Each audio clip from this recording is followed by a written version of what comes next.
ਤੁਸੀਂ ਸੁਣ ਰਹੇ ਹੋ ਪੰਜਾਬੀ ਰੇਡੀਓ ਯੂਐਸਏ ਤੇ ਸਿੱਖ ਇਤਿਹਾਸ ਦੇ ਵਿੱਚ ਅੱਜ ਦਾ ਦਿਨ। ਅੱਜ 24 ਦਸੰਬਰ ਹੈ।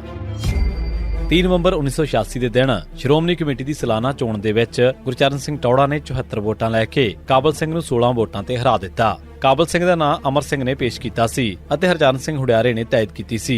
ਚੋਣ ਤੋਂ ਮਗਰੋਂ ਟੌਹੜਾ ਨੇ ਬਰਨਾਲੇ ਦੀ ਬਣਾਈ ਟਾਸਕ ਫੋਰਸ ਨੂੰ ਖਤਮ ਕਰਨ ਅਤੇ ਦਰਬਾਰ ਸਾਹਿਬ ਦੇ ਵਿੱਚ ਬਰਨਾਲੇ ਵੱਲੋਂ ਪੁਲਿਸ ਹਮਲੇ ਦੀ ਨਿੰਦਾ ਦੇ ਮਤੇ ਪਾਸ ਕਰਵਾਏ। ਟਾਸਕ ਫੋਰਸ ਤੋੜਨ ਮਗਰੋਂ ਜਦੋਂ ਉਹਨਾਂ ਨੂੰ ਗੁਰੂ ਨਾਨਕ ਨਿਵਾਸ ਦੇ ਵਿੱਚ ਕਬਜ਼ਾ ਕੀਤੇ ਗਏ ਕਮਰੇ ਖਾਲੀ ਕਰਨ ਵਾਸਤੇ ਕਿਹਾ ਗਿਆ ਤਾਂ ਉਹਨਾਂ ਨੇ ਨਾ ਕਰ ਦਿੱਤੀ ਅਤੇ ਕਿਹਾ ਕਿ ਜੇਕਰ ਬਰਨਾਲਾ ਕਹੇਗਾ ਤਾਂ ਅਸੀਂ ਤਾਂ ਹੀ ਨਿਕਲਾਂਗੇ। ਜਦੋਂ ਸ਼੍ਰੋਮਣੀ ਕਮੇਟੀ ਨੇ ਇਹਨਾਂ 53 ਬੰਦਿਆਂ ਦੇ ਕਮਰਿਆਂ ਦੇ ਬਿਜਲੀ ਅਤੇ ਪਾਣੀ ਦੇ ਕਨੈਕਸ਼ਨ ਕੱਟ ਦਿੱਤੇ ਤਾਂ ਉਹ ਕਮਰਿਆਂ ਨੂੰ ਖਾਲੀ ਕਰਕੇ ਭੱਜ ਗਏ। ਉਧਰ ਸ਼੍ਰੋਮਣੀ ਕਮੇਟੀ ਦੀ ਪ੍ਰਧਾਨਗੀ ਦੀ ਚੋਣ ਦੇ ਵਿੱਚ ਆਪਣੀ ਹਾਰ ਤੋਂ ਖਿੱਚ ਕੇ ਬਰਨਾਲੇ ਨੇ ਟੌਹੜਾ, ਬਾਦਲ, ਸੁਰਜਨ ਸਿੰਘ ਠੇਕੇਦਾਰ, ਸੁੱਚਾ ਸਿੰਘ ਛੋਟੇਪੁਰ, ਸੁਖਜਿੰਦਰ ਸਿੰਘ ਨੂੰ ਨੈਸ਼ਨਲ ਸਿਕਿਉਰਿਟੀ ਐਕਟ ਦੇ ਹੇਠ ਗ੍ਰਿਫਤਾਰ ਕਰਕੇ ਦੂਰ ਦੁਰਾਡੇ ਇਲਾਕਿਆਂ ਦੇ ਵਿੱਚ ਤਕਲੀਫਾਂ ਦੇ ਲਈ ਮਸ਼ਹੂਰ ਜੇਲ੍ਹਾਂ ਦੇ ਵਿੱਚ ਭੇਜ ਦਿੱਤਾ। ਟੌਹੜਾ ਦੇ ਜੇਲ੍ਹ ਦੇ ਵਿੱਚ ਹੁੰਦਿਆਂ ਸ਼੍ਰੋਮਣੀ ਕਮੇਟੀ ਨੇ ਸੁਰਜੀਤ ਬਰਨਾਲਾ ਦੇ ਆਖਰੀ ਸਾਥੀ ਵੀ ਦਰਬਾਰ ਸਾਹਿਬ ਦੇ ਵਿੱਚੋਂ ਹਟਾਉਣ ਦਾ ਫੈਸਲਾ ਕਰ ਲਿਆ। 24 ਦਸੰਬਰ ਨੂੰ ਸ਼੍ਰੋਮਣੀ ਕਮੇਟੀ ਨੇ ਅਕਾਲ ਤਖਤ ਸਾਹਿਬ ਦੇ ਮੁੱਖ ਸੇਵਾਦਾਰ ਕਿਰਪਾਲ ਸਿੰਘ ਅਤੇ ਦਰਬਾਰ ਸਾਹਿਬ ਦੇ ਹੈੱਡ ਗ੍ਰੰਥੀ ਸਾਹਿਬ ਸਿੰਘ ਨੂੰ ਉਹਨਾਂ ਦੇ ਅਹੁਦੇ ਤੋਂ ਬਰਤਰਫ ਕਰ ਦਿੱਤਾ। ਬਰਨਾਲੇ ਨੂੰ ਠਿੱਠ ਕਰਨ ਵਾਸਤੇ ਸ਼੍ਰੋਮਣੀ ਕਮੇਟੀ ਨੇ 26 ਜਨਵਰੀ 1986 ਦੇ ਦਿਨ ਭਿੰਡਰਾ ਮਹਿਤਾ ਜਥੇ ਵੱਲੋਂ ਮੰਜੀ ਸਾਹਿਬ ਤੇ ਸਰਬੱਤ ਖਾਲਸਾ ਨਾਂ ਹੇਠ ਹੋਏ ਸਮਾਗਮ ਦੇ ਵਿੱਚ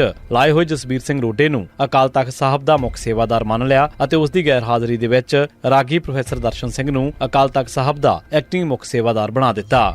24 ਦਸੰਬਰ 1987 ਦੇ ਦਿਨ ਪੰਜਾਬ ਪੁਲਿਸ ਨੇ ਤਾਰਾ ਸਿੰਘ ਪੁੱਤਰ ਵਸਾਵਾ ਸਿੰਘ ਵਾਸੀ ਸੰਗਤਪੁਰਾ ਨੇੜੇ ਚੌਧਰੀਵਾਲਾ ਜ਼ਿਲ੍ਹਾ ਗੁਰਦਾਸਪੁਰ ਨੂੰ ਇੱਕ ਨਕਲੀ ਮੁਕਾਬਲੇ ਦੇ ਵਿੱਚ ਸ਼ਹੀਦ ਕੀਤਾ।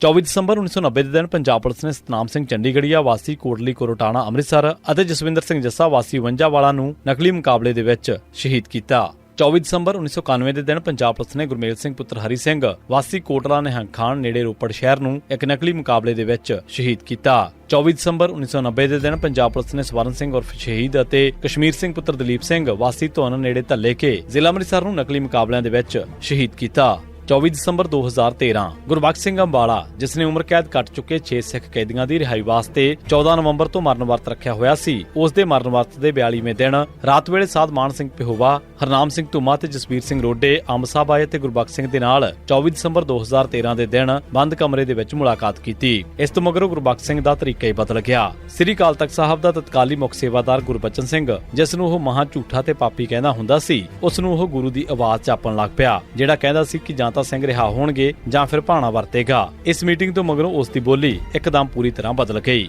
ਹੁਣ ਉਸਨੇ ਮਰਨ ਵਰਤ ਐਕਸ਼ਨ ਕਮੇਟੀ ਨੂੰ ਪੂਰੀ ਤਰ੍ਹਾਂ ਨਜ਼ਰਅੰਦਾਜ਼ ਕਰ ਦਿੱਤਾ ਸੀ ਅਤੇ ਉਹਨਾਂ ਦੀ ਸਲਾਹ ਤੋਂ ਬਿਨਾਂ ਹੀ ਫੈਸਲਾ ਕਰ ਲਿਆ। ਇਸੇ ਸਿੱਖ ਇਤਿਹਾਸ ਦੇ ਵਿੱਚ ਅੱਜ ਦਾ ਦਿਨ। ਤੁਸੀਂ ਸੁਣਦੇ ਰਹੋ ਪੰਜਾਬੀ ਰੇਡੀਓ USA।